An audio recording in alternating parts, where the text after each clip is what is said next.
الحمد لله الذي فضل أيام رمضان بالصيام ونور لياليه بالقيام. أشهد أن لا إله إلا الله وحده لا شريك له، وأشهد أن سيدنا وسندنا ومولانا محمدا عبده ورسوله صلى الله عليه وعلى آله وأصحابه وأتباعه. أما بعد فأعوذ بالله من الشيطان الرجيم. بسم الله الرحمن الرحيم. يوم لا ينفع مال ولا بنون إلا من أتى الله بقلب سليم. وقال سبحانه تبارك وتعالى: وأنتم عاكفون في المساجد. وقال النبي صلى الله تبارك وتعالى عليه وسلم: من خاف أدلج ومن أدلج بلغ المنزل. ألا إن سلعة الله الغالية، ألا إن سلعة الله الجنة. وقال النبي صلى الله تبارك وتعالى عليه وسلم: بالمعتكف هو يعتكف الذنوب ويجري له من الحسنات كعامل الحسنات كلها. رواه الترمذي. أو كما قال النبي صلى الله تبارك وتعالى عليه وسلم.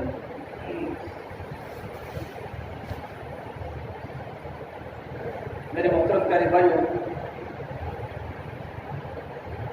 اللہ تعالیٰ نے ہر انسان کی فطرت میں آگے بڑھنے کا ایک جذبہ رکھا ہے.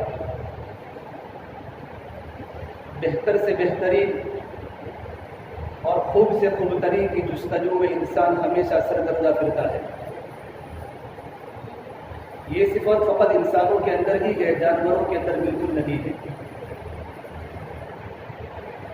2000 سال پہلے کبوتر نے جو گھونسلہ بنایا تھا، 2000 سال کے بعد کبوتر ویسا ہی گھونسلہ بنا رہا ہے. اور 2000 سال پہلے چڑیا نے جو اپنا مالا بنایا تھا، 2000 سال کے بعد چڑیا اپنا مالا ویسے ہی بنا رہا ہے. اللہ تعالیٰ نے انسان میں عقل دی ہے. عقل کی بنیاد پر انسان دن بدن آگے بڑھنے کی جستجو میں، آگے بڑھنے کی فکر میں لگا ہوا ہے. کہ انسان بیل گاڑی سے راکٹ تک پہنچا، چھوٹی دکان سے بڑی بڑی میل اور فیکٹریوں تک پہنچا، اور انسان چھوٹی چھوٹی دکانوں سے بڑے بڑے کاروبار تک پہنچا. کہ اللہ تعالیٰ نے انسان میں آگے بڑھنے کا ایک جذبہ رکھا ہے. لیکن میرے بھائیوں، آگے بڑھنا دو طرح کا ہوتا ہے. ایک آگے بڑھنا دین کی طرف ہوتا ہے، اور ایک آگے بڑھنا دنیا کی طرف ہوتا ہے. دین کی طرف آگے بڑھنے کی اللہ نے قرآن کریم میں ترغیب دی ہے کہ دین کی طرف آگے بڑھو. وسارعوا الی مغفرۃ من ربکم وجنۃ عرضها السماوات والارض اعدت للمتقین. دوڑو اپنے رب کی مغفرت کی طرف، اور ایسی جنت کی طرف جس کی چوڑائی آسمان و زمین کے برابر ہے. تو دین کے اسباب کی طرف، اعمال دین کی طرف اللہ تعالیٰ نے آگے بڑھنے کی ترغیب دی ہے. کبھی تو کہا وسابقوا، آگے بڑھو. کہیں تو یوں کہا ففروا الی اللہ، اللہ کی طرف بھاگو. اللہ ملا تو سب کچھ ملا، اللہ نہ ملا تو کچھ بھی نہ ملا. رمضان مبارک کا مہینہ اللہ تبارک و تعالیٰ کو پانے کا مہینہ ہے. کہ رمضان کے روزے رکھنے کا مقصد کیا ہے؟ لعلکم تتقون. ہمارے دل کے اندر تقوی مقصود ہے کہ ہماری جلوتیں بھی پاک ہو، ہماری خلوتیں بھی پاک ہو، ہمارا ظاہری بھی تقوی کے ساتھ مزین ہو، اور ہمارا باطن بھی تقوی سے آراستہ ہو. اللہ تعالیٰ نے قرآن کریم میں لفظ تقوی سے قرآن کریم کو زینت بخشی ہے. کہ رمضان کے روزے رکھنے کا مقصد صرف بھوکا رہنا، پیاسا رہنا مقصود نہیں ہے، بلکہ زندگیوں میں تقوی مقصود ہے. رمضان کا 18واں روزہ آیا، پہلا عشرہ پورا ہوا ہے رحمت کا، مغفرت کا عشرہ پورا ہونے کو ہے. آدمی اپنے دل کی ضمیر کی طرف دیکھے، میرے دل کی کیفیت کتنی بدلی، میرا آنکھوں کا دیکھنا کتنا بدلا، میرے زبان کے بول کتنے بدلے، میرا کانوں کا سننا کتنا بدلا، میرے وجود میں اللہ تبارک و تعالیٰ کی نورانیت کتنی آئی، میرے دل میں ایمان کا نور کتنا آیا، میرے دل میں ایمانی جلا کتنی آئی. ہر ایک آدمی اپنے دل کے اندر محسوس کر سکتا ہے کہ ایسا تو نہیں ہے کہ رمضان کے پہلے کی جو زندگی تھی وہی رمضان کے اندر وہی زندگی ہے. نہ ظاہر میں فرق ہے، نہ باطن میں فرق ہے. اور اللہ تبارک و تعالیٰ تو بھائیو دلوں کا بیابانی ہے کہ رمضان کے روزے رکھنے کا مقصد زندگی میں تقویٰ ہے، اللہ تبارک و تعالیٰ کا ڈر پیدا ہو جائے، اور اللہ تبارک و تعالیٰ کے رہنے کی جگہ تو انسان کا دل ہے۔ اللہ تعالیٰ بندے سے دل خریدنا چاہتا ہے کہ تو مجھے اپنا قیمتی دل دے دے، میں تجھے جنت دے دوں گا، تو دل آراستہ کر لے، میں تیری جنت کو آراستہ کر دوں گا، تو اپنے دل کو سنگار لے، میں جنت کو سنگار ہوں گا۔ اسے کہ اللہ تبارک و تعالیٰ انسان کی صورت کو نہیں دیکھتا، انسان کے مالوں کو نہیں دیکھتا، ان اللہ لا ينظر الى صورکم واموالکم، بلکہ اللہ تبارک و تعالیٰ کی نظر تو بندے کے دل پر ہوتی ہے، ولکن ينظر الى قلوبکم ونیاتکم، کہ بندے کے دل کی کیفیت کیا ہے، اور بندے کے دل میں اللہ کی محبت کتنی ہے، اور بندے کے دل میں اللہ تبارک و تعالیٰ کا تعلق کتنا ہے، اور بندے کے دل میں رمضان کا روزہ رکھتے رکھتے اس کی دل کی کیفیت میں کتنا فرق آیا ہے۔ اللہ تعالیٰ تو بھائیو دلوں کے بیابانی ہے، اور اللہ تعالیٰ گندے دل کو قبول نہیں کرتا۔ رمضان میں ہم فروٹ کی لاریوں پر جاتے ہیں، ہمارے گھروں کے آگے فروٹ کی لاریاں آتی ہیں، ہم فروٹ کی دکانوں پر جاتے ہیں، ہم گندے فروٹ کو قبول نہیں کرتے، ہم گندے ایپل کو قبول نہیں کرتے، اور ہم گندے چیکو کو، گندے خربوزے تربوزے کو قبول نہیں کرتے، تو رب العالمین بندے کے گندے دل کو کیسے قبول کرے گا؟ رمضان کے روزے رکھنے کا مقصد تھا ہمارے دلوں کو چمکدار بنانا، کہ کل قیامت کے میدان میں انسان کو اپنا مال اور اپنی کوٹھیاں کام نہیں آئے گی، نہ انسان کی نرینہ اولاد، کہ نرینہ اولاد پر انسان گھروں پر مٹھائیاں تقسیم کرتا ہے رشتے داروں کے یہاں، اور نرینہ اولاد کے پیدا ہونے پر انسان خوشی محسوس کرتا ہے۔ یوم لا ينفع مال ولا بنون، آخرت میں نہ انسان کو کوئی مال کام آئے گا، نہ انسان کی نرینہ مذکر اولاد کام آئے گی، بلکہ اللہ تبارک و تعالیٰ وہاں انسانوں کا قلب سلیم دیتے ہیں۔ الا من اتى الله بقلب سلیم، میرا بندہ تو کیسے دل کو لے کر آیا ہے؟ قلب سلیم جو علماء تفسیر نے لکھی ہے تعریف، کہ قلب سلیم اس کو بولتے ہیں کہ اس کا دل گندگیوں سے پاک ہو، اور اس کا دل غیر کے اثرات سے محفوظ ہو۔ کہ اللہ تعالیٰ نے کسی انسان کی باڈی میں دو دل نہیں بنائے، ما کان لرجل من قلبین فی جوفہ، اللہ نے کسی انسان کے جسم میں دو دل نہیں بنائے، بلکہ اللہ نے ہر انسان کی باڈی میں ایک دل بنایا، اور ایک ہی کے لیے بنایا۔ اللہ نے صرف دل بھی ایک بنایا، ہارٹ ایک بنایا، اور دل بھی صرف ایک اللہ تبارک و تعالیٰ نے بنایا۔ ایسا نہیں کہ ایک رحمان کا دل ہو اور ایک شیطان کا دل ہو، کہ نماز کے وقت رحمان کی طرف انسان متوجہ ہو جائے، اور نماز کو چھوڑنے کے بعد بازار میں جا کر حرام کی کمائی شروع کرے، زبان سے جھوٹ بولے، آنکھوں سے غلط دیکھے، کانوں سے غلط سنے، اس کے دماغ میں گندی گندی تصویریں آ رہی ہو۔ نہیں، اللہ نے ایک ہی دل بنایا ہے، اور ایک ہی دل صرف اللہ نے اپنے لیے بنایا ہے، کہ میرے دل میں اللہ تبارک و تعالیٰ کی محبت ہو، اللہ تبارک و تعالیٰ کا تعلق ہو۔ میرے بھائیو، جس طریقے پر ہمارے کپڑے، ہم کپڑے کو آراستہ کرتے ہیں، یہ جمعہ کا مبارک دن، یہ جمعہ کے مبارک دن میں اچھے کپڑے پہننے کا شریعت میں حکم ہے، کہ کپڑے دھلے ہو، کپڑے صاف ہو، ہم اپنے کپڑوں کو آراستہ کرتے ہیں، ہم اپنے کپڑوں کو زیب و زینت کے ساتھ، ڈیکوریشن کے ساتھ کپڑوں کو سجاتے ہیں، اور اپنے بدن کو پرفیوم سے سجاتے ہیں۔ خدا کرے ہم اپنے دل کو بھی سجانے والے بن جائیں۔ میرے بندے تو اپنے ظاہر کو تو بہت سنگارتا ہے، اپنے جسم کو تو اچھے پاؤڈر سے تو اپنے جسم کو سنگارتا ہے، اور اپنے جسم کو سنوارتا ہے، اچھے کپڑے پہنتا ہے، پریس کرتا ہے کہ میں کیسا اچھا لگوں۔ میرے بندے جتنی تو محنت اپنے ظاہر کو بنانے کی کرتا ہے، اس سے زیادہ اپنے دل کو بنانے کی محنت کی ضرورت ہے۔ جب دل بدل جاتے ہیں تو چہرے بھی بدل جاتے ہیں۔ اور بھائیو، دل کے اندھے، ایک ہوتا ہے آنکھوں کا نور، ایک ہوتا ہے دل کا نور۔ آنکھوں سے ہر ایک انسان دیکھتا ہے، لیکن اکثر انسانوں کے پاس دل اندھے ہیں۔ اللہ نے قرآن کریم میں ایک قوم کا تذکرہ فرمایا، انہم کانوا قوما عمین، کہ وہ اندھی قوم تھی۔ اندھی قوم کا مطلب یہ نہیں ہوتا کہ وہ ظاہر سے نابینا تھے، وہ آنکھوں سے دنیا کی چیزوں کو دیکھتے تھے، دنیا کی زیب و زینت کو دیکھتے تھے، اپنے ماں باپ اپنے اولاد کو دیکھتے تھے، لیکن دل سے اندھے تھے۔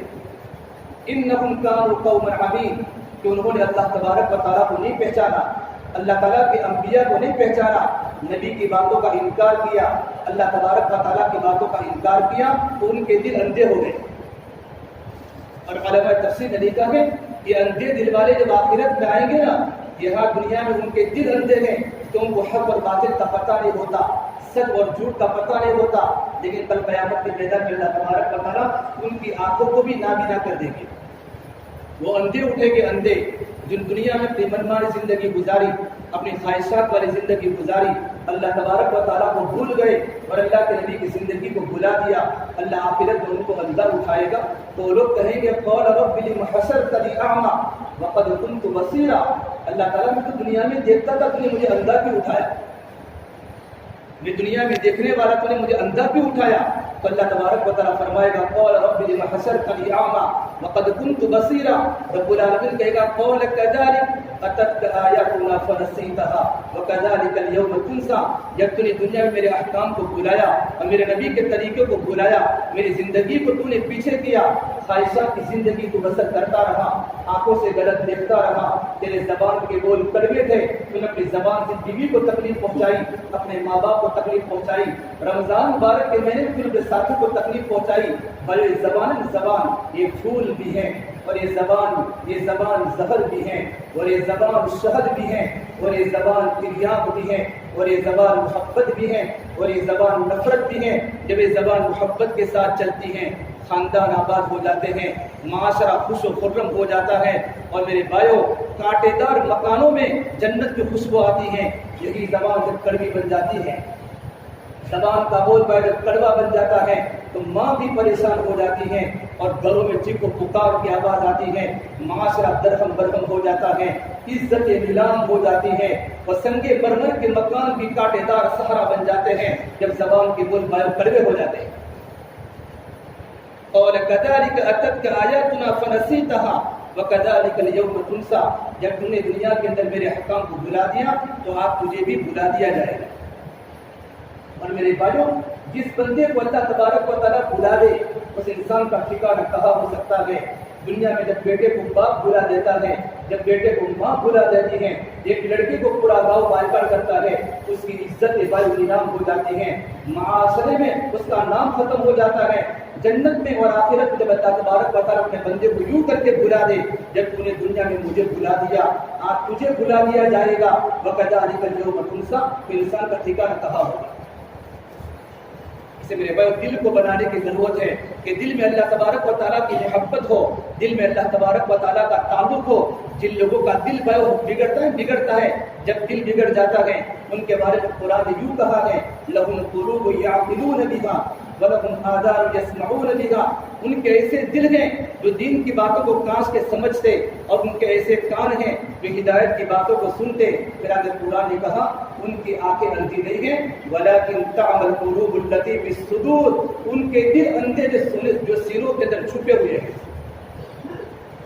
اور اللہ تبارک و تعالیٰ آخرت میں انسان کی باتوں کو کھولے گا، وَحُصِّلَ مَا فِي الصُّدُورِ، انسان کے سینے میں کیا ہے، انسان کے سینے میں کس کی محبت ہے، کس کی عداوت ہے، اللہ دل کو کھولے گا۔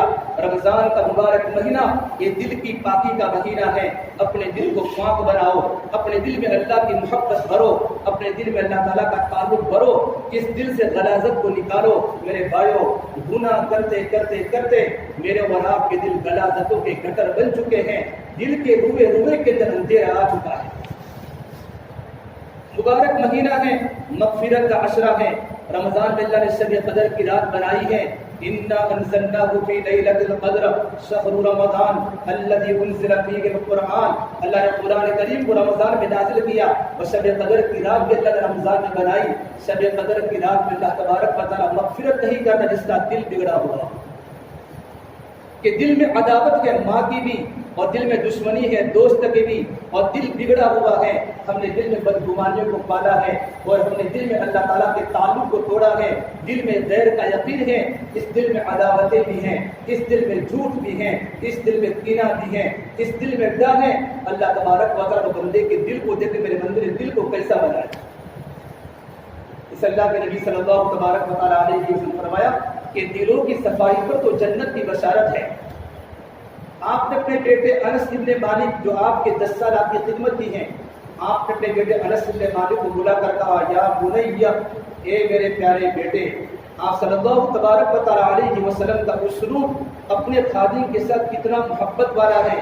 دکان کا مالک اپنے نوکر کو کیسے پکارے، سیٹھ اپنے خادم کو کیسے پکارے، جس نے 10 سال میرے نبی کی خدمت کی ہو۔ آپ صلی اللہ تبارک و تعالیٰ علیہ وسلم 10 سال کے خادم کو کس طرح سے محبت سے فرماتے ہیں، اے میرے پیارے بیٹے۔ اور آپ نے عجیب بات بتائی میرے پیارے بیٹے، میں تجھے عظیم سنت بتاؤں، عظیم سنت بتاؤں، عظیم سنت، ان قدرت ان تصبح وتمسي ليس في قلبك غش لاحد فافعل وذلك من سنتي من احب سنتي فقد احبني ومن احبني كان معي في الجنہ۔ اے میرے پیارے بیٹے انس، میں تجھے اللہ میری عظیم سنت بتاؤں، اگر تو طاقت رکھتا ہو کہ تیری صبح اس حالت میں ہو، تیری شام اس حالت میں ہو کہ تیرا دل ہر ایک کے بارے میں پاک ہو، تیرے دل میں کسی کے بارے میں کینہ نہیں، تیرے دل میں کسی کے بارے میں کپٹ نہیں، تیرے دل میں کسی کے بارے میں عداوتیں نہیں۔ میرے بھائیوں، ہم لوگ اپنے دل میں بدگمانی کو اس طریقے پر پال رہے ہیں جس طرح ماں اپنے بچے کو پالتی ہے۔ 18 رمضان آ چکا ہے، اپنے دل کو پاک کرنے کی ضرورت ہے، اپنے دل کو غلاظت سے پاک کرو میرے بھائیوں، دل میں اللہ تبارک و تعالیٰ کی محبت ہو۔ آج ہر گھر بجلی کے قمقموں سے روشن ہیں، پر دل کالی رات سے زیادہ تاریک ہے، مصنوعی قہقہے گونجتے ہیں پر دل خون کے آنسو روتا ہے، چہرے ان کے چمکتے ہیں پر دل کے اندر ویرانی ہے، لباس ہمارے زرق برق ہے پر دل کے اندر خاک آلود ہے، اوپر تو رنگوں کی بہار ہے، اندر تو ویرانوں کے راج ہیں، اوپر تو خوشیوں کے سامان ہیں، اندر تو بربادیوں کے گیت ہیں، اوپر سے خوشحال اندر سے بدحال۔ یہ کیا ہو رہا ہے، یہ کیا ہو رہا ہے؟ دل کسی اور کی محبت میں چلا جا چکا ہے، دل اللہ کی محبت سے خالی ہو چکا، دل میں دشمنی ہے ماں کے بارے میں، دل میں عداوت ہے بھائی کے بارے میں، دل میں عداوت ہے مومن کے بارے میں، ہمارا دل غلاظتوں کا گٹر بن چکا ہے۔ اے میرے پیارے بیٹے انس، اگر تو طاقت رکھتا ہو کہ تیری صبح اور تیری شام اس حالت میں ہو کہ تیرے دل میں کسی کے بارے میں کینہ اور کپٹ نہ ہو، فافعل، اس کو کر، وذالک من سنتی، یہ میری عظیم سنت ہے۔ الف لام میم ذالک الکتاب لا ریب فیہ، یہ وہ کتاب ہے جس میں شک کرنے کی گنجائش نہیں، یہ ترجمہ ادھورا ہے۔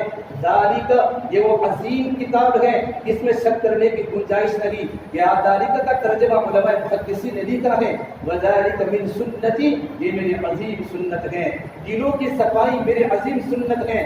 من احب سنتی فقد احبنی ومن احبنی کان معی فی الجنہ، جس نے میری سنت سے محبت کی اس نے مجھ سے محبت کی، اور جس نے مجھ سے محبت کی وہ میرے ساتھ جنت میں داخل ہوگا۔ اللہ کے نبی صلی اللہ تبارک و تعالیٰ علیہ وسلم مسجد میں بیٹھے ہوئے ہیں، پورا صحابہ کا مجمع مسجد نبوی میں ہے، صدیق اکبر بھی ہیں، عمر فاروق بھی ہیں، عبداللہ بن مسعود بھی ہیں، عمر بن طبیب بھی ہیں، باقر دیسی بھی ہیں، بڑے بڑے کبار صحابہ۔ جبرائیل آئے، اور جبرائیل نے آنے کے بعد پوری مسجد میں نظر دوڑائی یوں کر کے، اور دوڑانے کے بعد کونے میں نظر پڑی تو کہا یا رسول اللہ ھذا ابو ذر، یہ اللہ کے نبی صلی اللہ تبارک و تعالیٰ علیہ وسلم یہ ابو ذر غفاری ہیں۔ آپ نے کہا نعم یا جبرائیل ھذا ابو ذر، جبرائیل یہ تو ابو ذر غفاری ہیں، لیکن پھر آپ نے سوال کہ جبرائیل آپ تو آسمانوں کے آدمی ہیں، جبرائیل تو زمینوں کا آدمی ہیں، اب جبرائیل اب ابو ذر تو زمینوں کا ابو ذر کو کیسے پہچانتے ہیں؟ جبرائیل نے کہا یا رسول اللہ صلی اللہ علیہ وسلم، ابو ذر آپ کے صحابی ہیں اور آپ کی صحبت میں رہ کر وہ صفات بنائے ہیں، زندگی ان خوبیوں میں سجائی ہے کہ ان کا چرچا تو آسمانوں میں ملائکہ کے درمیان ہو رہا ہے۔ آپ صلی اللہ تبارک و تعالیٰ علیہ وسلم نے بلایا تعال یا ابا ذر، ابو ذر میرے سامنے آؤ۔ ابو ذر غفاری مدینے کے غریب صحابی، دنیا سے بے رغبت صحابی، 2 کپڑے پہنے ہوئے ہیں، میرے نبی کے سامنے خدمت میں آئے۔ آپ نے پہلا سوال کیا بماذا نال هذه الفضیلۃ یا ابا ذر، ابو ذر تم اس درجے پر کیسے پہنچ گئے، اس مقام پر کیسے پہنچ گئے کہ تمہارا چرچا تو آسمانوں پر ہو رہا ہے؟ میرے بھائیو، کسی کا چرچا آسمانوں پر نہیں ہو رہا، مدینے کے غریب صحابی کا چرچا آسمانوں میں ملائکہ کے درمیان ہو رہا ہے۔ یا رسول اللہ میرا تو کوئی عمل نہیں ہے، بس میں نماز کی پابندی کرتا ہوں، رمضان کے روزے رکھتا ہوں، صدقہ خیرات کرتا ہوں، میری صفت میں سخاوت ہے کہ نہیں تمہارا کوئی ایسا عمل ہے جس عمل پر تو آسمانوں پر تمہاری خوبیوں کا تذکرہ ہو رہا ہے؟ کہا یا رسول اللہ میرے دل کی طرف دیکھو، لیس فی قلبک غش لأحد، اس دل میں کسی کے بارے میں کوئی پاپ نہیں ہے، کوئی کینہ نہیں ہے، کوئی کپٹ نہیں ہے، ولا احسد حسدا، اور میں کسی پر عرصہ نہیں کرتا، کسی کی دکان کو دیکھ کر، کسی کی میل کو دیکھ کر، کسی کے کاروبار کو دیکھ کر، کسی کے علم کو دیکھ کر، کسی کے مرتبے کو دیکھ کر میں دعائیں دیتا ہوں، میں حسد نہیں کرتا۔ اللہ کے نبی صلی اللہ تبارک و تعالیٰ علیہ وسلم تفسیر قرطبی میں لکھا ہے میرے آقا کھڑے ہو گئے اور ابو ذر غفاری کی پیشانی پر بوسہ دیا کہ یا ابا ذر تو نے وہ صفات میرے پاس لے کر بنائے ہیں، ان صفات کی بنیاد پر تیرا چرچا آسمانوں کے اندر ہو رہا ہے۔ بھائی وہ دلوں کی صفائی کی ضرورت ہے۔ ایک ہوتا ہے آنکھوں کا موتیا اور ایک ہوتا ہے دلوں کا موتیا۔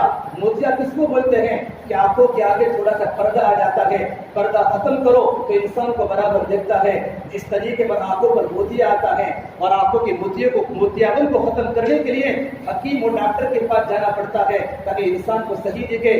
دل کا موتیا ہوتا ہے، جب دل کا موتیا گناہ کر دے گا، جب دل گندا ہو جاتا ہے، دل پر پردے گناہوں کے آ جاتے ہیں، دل پر کینہ کا پردہ، دل پر کپڑ کا پردہ، دل پر عداوتوں کا پردہ، دل پر دشمنیوں کا پردہ، اسے اللہ والوں کی صحبت میں جانا پڑتا ہے، اللہ کے راستے میں نکلنا پڑتا ہے، در در کی ٹھوکریں کھانی پڑتی ہیں، بزرگوں کی صحبت میں رہنا پڑتا ہے۔ اللہ کے نبی صلی اللہ تبارک و تعالیٰ علیہ وسلم نے صحابہ کرام کی محنت کا میدان صحابہ کرام کا دل بنایا اور صحابہ کرام کے دل چمکدار بن گئے۔ عطا اللہ صاحب بخاری فرمایا کرتے تھے اے ہندوستان والو، میں نے تمہیں قرآن کریم کو اتنا سنایا کہ میں سرسر کو سناتا تو صفا بن جاتی، میں پہاڑوں کو سناتا تو موم ہو جاتے، میں سمندروں کو سناتا ان کے طوفان تھم جاتے، اور میں دریاؤں کو سناتا ان کی طغیانی رک جاتی۔ پتہ نہیں تم کس چیز سے بنے ہو، کیا تمہارے سینوں میں دل نہیں ہے کہ پتھر بھی خدا کے خوف سے روتا ہے اور پتھروں میں بایو چشمے جاری ہو جاتے ہیں۔ میرا اور آپ کا دل کسی کی دشمنی لیتے لیتے ماں باپ کی بھی دشمنی ہے، دوستوں کی بھی دشمنی ہے، بھائی کی بھی دشمنی ہے، کسی کی فیکٹری دیکھی نہیں جاتی، کسی کا مال دیکھا نہیں جاتا، بھائی کی نعمت ہمیں دیکھی نہیں جاتی، ہمارا دل پہاڑوں سے بھی زیادہ سخت ہو چکے ہیں۔ میں پتھروں میں بھی چشمے جاری ہو جاتے ہیں اور پتھر بھی خدا کے خوف سے روتے ہیں، لیکن میرا اور آپ کا دل روئے ہوئے زمانہ گزر گیا۔ اس دل میں اللہ تعالیٰ کی محبت کو لاؤ اور دل میں اللہ تعالیٰ کے تعلق کو بٹھاؤ۔ اللہ بھائی ہمیں برابر دیکھ رہا ہے۔ میرے دوست اٹھتی جوانیاں مت دیکھو، اٹھتے جنازے دیکھو، شادی کی بارات مت دیکھو، موت کے ماتم دیکھو۔ ہم سب کو مرنا ہے اور ہم سب کو اللہ کے سامنے کھڑا ہونا ہے۔ بڑا مبارک مہینہ چل رہا ہے، ہر جگہ نور ہی نور ہے، ہر جگہ بہار بہار ہے، ہر جگہ سبزہ بھی سبزہ ہے۔ اللہ پہلے آسمان پر ہے، اللہ پہلے آسمان پر ہے۔ جب سے رمضان کا چاند ہوا اللہ کا عرش پہلے آسمان پر، اللہ کا نزول پہلے آسمان پر، عجیب اللہ کی رحمتیں چھائی ہوئی ہے۔ یہ تو دل کی آنکھ والا دیکھ سکتا ہے اللہ کی رحمتیں کتنی زمینوں پر اتر رہی ہے۔ میرے بھائیو اب تو رونے کی ضرورت ہے اور اپنے دل کو چمکدار بنانے کی ضرورت ہے۔ اس لیے ہمارے بڑے فرماتے ہیں اعتکاف میں بیٹھو، اعتکاف ایک ایسا اللہ تبارک و تعالیٰ کا محبوب عمل ہے جو بندہ اللہ کی در پر چلا جاتا ہے، اللہ کی چوکھٹ پر آ جاتا ہے کہ میں تو غسل بھی نہیں کروں گا بغیر ضرورت کے، میں تو تمہارے در پر رہوں گا، یا اللہ میری زندگی کو بدل دے۔ ہمارے علماء بھی بیٹھے، ہمارے جوان بھی بیٹھے، ہمارے بوڑھے بھی بیٹھے۔ آپ صلی اللہ تبارک و تعالیٰ علیہ وسلم اتنے مشغول ہونے کے باوجود آپ نے کبھی عشر اخیرہ کا اعتکاف آپ نے کبھی بھی نہیں چھوڑا۔ ایک بار ایک عذر کی بنیاد پر چھوڑا ہے تو اپنے 20 دن کے اعتکاف کی قضا فرمائی۔ وَأَنْتُمْ عَاكِفُونَ فِي الْمَسَاجِدِ، اور میرے نبی نے فرمایا مَنِ اعْتَكَفَ يَوْمًا ابْتِغَاءَ وَجْهِ اللَّهِ، جو ابھی ایک دن کا صرف اعتکاف کرے اور اپنے آپ کو اللہ کے حوالے کر لے، اپنے آپ کو مسیح کے حوالے کر لے، جعل اللہ بینہ وبین النار ثلاث خنادیق، اللہ تبارک و تعالیٰ اس کے اور جہنم کے درمیان 3 خندقوں کی آڑ کر لیتا ہے۔ جتنا زمین و آسمان کا فاصلہ ہے، زمین و آسمان سے بھی زیادہ 3 خندقیں اس سے اور جہنم کے درمیان دور ہو جاتی ہیں۔ ایک دن کے اعتکاف کی یہ فضیلت ہے، جو 10 دن کا اعتکاف کرے، اللہ کے نبی صلی اللہ تبارک و تعالیٰ علیہ وسلم کے بارے میں لکھا ہے یجتہد فی رمضان ما لا یجتہد فی غیرہ۔ آپ صلی اللہ علیہ وسلم رمضان میں جتنا مجاہدہ اٹھاتے تھے اتنا کسی مہینے میں نہیں اٹھاتے تھے، لیکن عشر اخیرہ آتا تھا 20ویں کا چاند ہوتا تھا.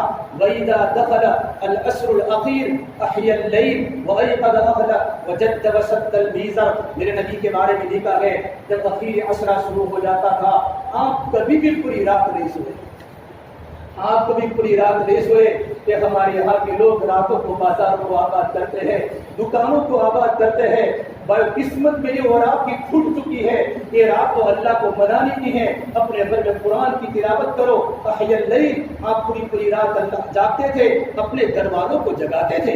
ایقظ اہلہ واحیا اللیل, خود بھی جاگتے تھے اور اپنے بچوں کو بیٹا فاطمہ تم بھی اٹھو, ام کلثوم تم بھی اٹھو, رقیہ تم بھی اٹھو, اپنی بیویوں کو جگاتے تھے. اور بیوی بھی اللہ کو مناتی تھی اور میرے نبی بھی اللہ کو مناتے تھے. اور میرے نبی صلی اللہ تبارک و تعالیٰ علیہ وسلم وجد وشد المیزر کی تفسیر میں علماء نے لکھا ہے آپ پوری رات اتنی عبادت کرتے تھے, آخری رات میں بیویوں کے پاس بالکل نہیں جاتے تھے.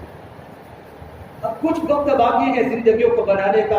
میرے بھائیوں, اپنے آنکھوں میں حیا کا کاجل لگاؤ اور اپنے کانوں کو قرآن کے نغموں سے آشنا کرو اور اپنے چہرے کو حضور والا چہرہ بناؤ اور اپنے لباس کو حضور والا لباس بناؤ اور اپنے ہاتھوں میں اللہ کی عشق کی ہتھکڑیاں ڈالو اور اپنے پیروں میں اللہ تعالیٰ کی محبت کی بیڑیاں ڈالو اور اپنے گلے میں اللہ تبارک و تعالیٰ کی اور آپ صلی اللہ تبارک و تعالیٰ علیہ وسلم کی اطاعت کا گولو بن ڈالو. لمبی تراویح پڑھ کے لمبے سجدے کر کے اپنے ماتھے میں اللہ کے سجدے کا جھومر سجاؤ. پھر دیکھو تم کیسے اللہ کے پیارے لگو گے. اللہ بھی تم سے محبت کرے گا, نبی بھی تم سے محبت کرے گا. میرے بھائیو, ایک توبہ کا مدینہ ہے, یہ مغفرت کا مدینہ ہے. ہم اللہ تعالیٰ سے اپنے آپ کو مناوے. میرے نبی نے فرمایا 3 جگہ پر انسان دیکھے کہ میرا دل لگتا ہے کہ نہیں لگتا. اگر تیرا دل لگتا ہے تو اللہ کا شکر ادا کر, اگر تیرا دل اس میں نہیں لگتا انسیما بالقرآن, قرآن کے سننے کے وقت اگر تیرا دل درستا ہے یا تیرا دل کانپتا ہے. ہمیں تو تراویح پڑھنے کا مزہ نہیں آتا, ہمیں قرآن سننے کا مزہ نہیں آتا. میرے نبی آخرت میں کہیں گے وقال الرسول یا ربی ان قوم اتخذوا هذا القرآن مهجورا. اے میرے اللہ, یہ میری قوم نے قرآن کریم کو پڑھنا چھوڑ دیا تھا. قرآن سے بایو عشق کرو, قرآن سے محبت پیدا کرو, لمبی راتوں میں اللہ کو مناؤ, قرآن کی تلاوت کرو. میرے نبی نے فرمایا اگر تیرا دل قرآن کے سننے میں نہیں لگتا, تیرا دل ذکر کی مجالس میں نہیں لگتا. نمبر 3 الاوقات تخلیہ میں بستر پر سوتے وقت, تنہائی کے وقت میں تیرا دل کہاں رہتا ہے؟ کیا تیرے دل میں گناہ کی باتیں آتی ہے؟ کیا تیرے دل میں اللہ کی محبت کی باتیں آتی ہے؟ بھائیو, ہماری خلوتیں گندی ہو گئی, ہماری راتیں گندی ہو گئی, یہ اور آپ بستروں کے گناہ کے عادی بن گئے. رمضان میں ہمارا فیس بک چھوٹا, رمضان میں ہمارا واٹس ایپ چھوٹا, پوری رات موبائل کو دیکھتے رہے. اللہ ہمیں برابر دیکھ رہا ہے. یہ اور آپ اللہ تعالیٰ کی نگرانی میں ہے. اللہ بڑی طاقت والا ہے, اللہ بڑی قدرت والا ہے. جو آنکھوں کو دیتا بھی ہے وہ آنکھوں کو دیتا بھی ہے, جو دل کو روشن کرتا ہے وہ دل کو بیکار بھی کر سکتا ہے. اس اللہ کے سر اپنے آپ کو جھکا لو. وَتُوبُوا إِلَى اللَّهِ جَمِيعًا أَيُّهَا الْمُؤْمِنُونَ لَعَلَّكُمْ تُفْلِحُونَ. ایمان والو, اللہ کے سامنے توبہ کرو. یہ جمعہ کا مبارک دن کی گھڑیاں چل رہی ہے. اللہ تجھے اور آپ بھی مناوے, توبہ کرے, استغفار کرے, اعتکاف کی نیت کرے. اپنے گھر والوں کو اعتکاف میں بٹھاؤ اور اپنی جوان بچیوں کو اعتکاف کے گھر میں بٹھاؤ. خود بھی اعتکاف کی کوشش کرو. آخر کے دستی میں شب قدر کی رات مل جائے گی, زندگی کا مسئلہ حل ہو جائے گا. بھائیو, پتہ نہیں کب ہماری موت کا پیغام آ جائے. اسے اور آپ اللہ سے توبہ بھی کرے, اللہ سے دعا بھی کرے. اللہ تبارک و مجھے اور آپ تمام کو, پوری امت مسلمہ کو ان اوقات کی قدر کرنے کی توفیق عطا فرماوے. جو وقت ہمارا باقی ہے اس میں ہم اللہ کا ذکر کریں, قرآن کی تلاوت کریں.